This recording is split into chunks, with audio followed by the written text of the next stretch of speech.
আয়ুৰ্বেদ চিকিৎসক পঙ্কজ পাঠকে মৰাণ পৌৰসভাৰ ৰাজহুৱা প্ৰেক্ষাগৃহত আজি চিকিৎসা সেৱা আগবঢ়ায়।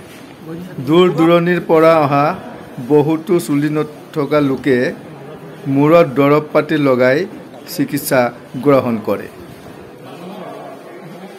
কাপোৰখনেদি মুখ নুমুচিব দেই দাদা, যিখন গামোচা দি মুখখন মাথাটো মুছে সেইখন গামোচা দি মুখখন নুমুচিব। যদি মুখখন মুছে ফুৰিব 5 মিনিটত ধুই দিব।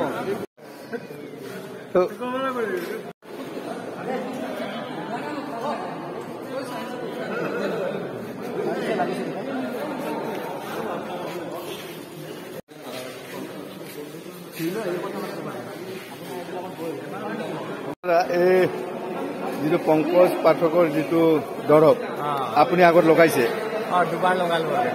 দুবাৰ লগাইছে। ক'ত ক'ত লগাইছিলে? ডিব্ৰুগড় লগোৱা। কিবা ই হৈছে নে? ইম্প্ৰুভ হৈছে, মানে মোৰ এইটো গোটেইটো অলপ প্লেইন হৈ আছিলে পুৰা। হয়, সেইখিনি যথেষ্টখিনি আহিছে ন? ইয়াতো মৰাণতো আহিছে আপুনি কি কৰিব কাৰণে? ঠিক আছে।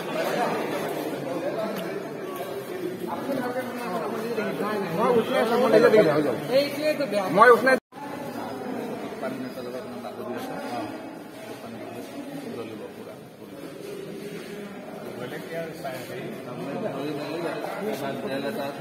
জেলটো দৈনিক 4-5 বাৰ লগাব লাগিব। এতিয়াই লগাব আৰু 2 ঘণ্টাৰ পিছত আৰু লগাব আৰু এসপ্তাহ জেলটো লগাব লাগিব। এসপ্তাহ পিছত তেলটো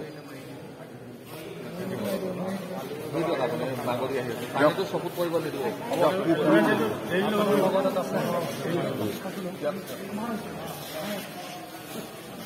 আপোনাক মৰাণলৈ আদৰণি জনাইছো।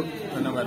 নিশ্চয় আপুনি অহা আমি শুনি বহুতৰ মনত ভাল লাগিল আৰু যথেষ্ট সেইসকল ৰোগী আহিলে আপোনাৰ ওচৰত।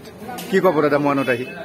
মৰাণত আহি ভাল লাগিল। ৰাতিপুৱা 7 বজাৰ পৰা আমি শিবিৰ কৰি আছো। যথেষ্ট মানুহ হৈছে, দূৰ দূৰৰ পৰা মানুহ আহিছে আৰু এতিয়ালৈকে আহিয়ে আছে আৰু 12টা বজালৈকে কেম্প চলিব।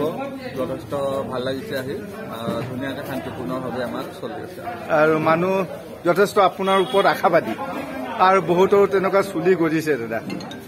মানুহবিলাকে ধুনীয়া ৰিজাল্ট পাইছে, ইজনে সিজনক কৈ আছে, তেনেকৈ অলপ মানুহৰ সেইটো বাঢ়িছে। এনে আপুনি কি আহ্বান জনাব আপুনি ৰাইজৰ প্ৰতি? আহক, লগাই যাওক।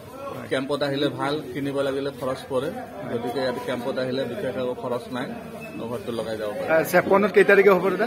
আকৌ চেপনত 13 তাৰিখে হ'ব। চেপন আপোনাৰ এই বকতা পাৰিজাত। চেপন বকতা পাৰিজাত কেইটা বজাৰ পৰা হ'ব তাত? ৰাতিপুৱা 8 বজাৰ পৰাই হয়, আমাৰ সোনকালে হয় আৰু 12টালৈকে চলি থাকে। ধন্যবাদ। ঠিক আছে।